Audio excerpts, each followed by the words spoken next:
চাঁদপুর, আমরা এখন চলে এসেছি চাঁদপুরের মিনি কক্সবাজারে।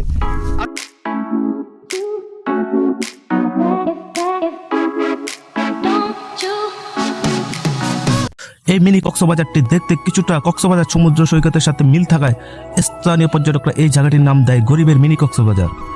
এই জায়গাটির চারদিকে যে ভিউ সত্যি তা মনোমুগ্ধকর।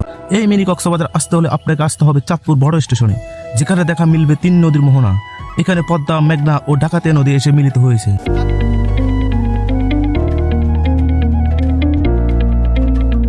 আমরা তিনজন জায়গাটার কথা শুনে প্ল্যান করি সেখান থেকে ঘুরে আসার। যে কথা সেই কাজ।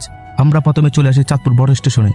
সেখানে এসে চাঁদপুর তিন নদীর মোহনায় কতক্ষণ ঘোরাঘুরি করে আমরা তিনজনে একটি ট্রলার ভাড়া করে নেই। ট্রলার ভাড়া করে রওনা দেয় চাঁদপুর মিনি কক্সবাজারের উদ্দেশ্যে। ঘাটে বেশি সময় অপচয় না করে আমরা চলে যাই মিনি কক্সবাজারের ভিতরে।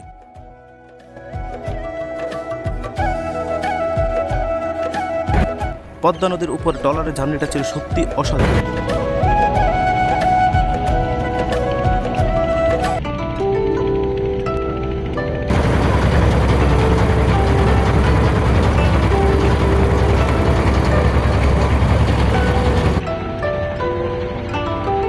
পদ্মা নদীর ভিউ দেখতে দেখতে আমরা পৌঁছে যাই মিনি কক্সবাজার ঘাটে।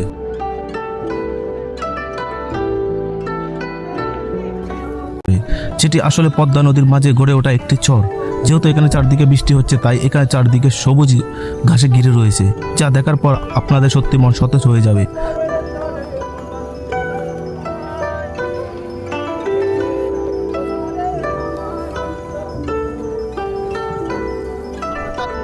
চাঁদপুরে ইলিশ ঘাট থেকে এখানে অনেক লোকজন আসে ট্রলারে করে, বিভিন্ন ফেরি করে এখানে ঘুরতে আসে।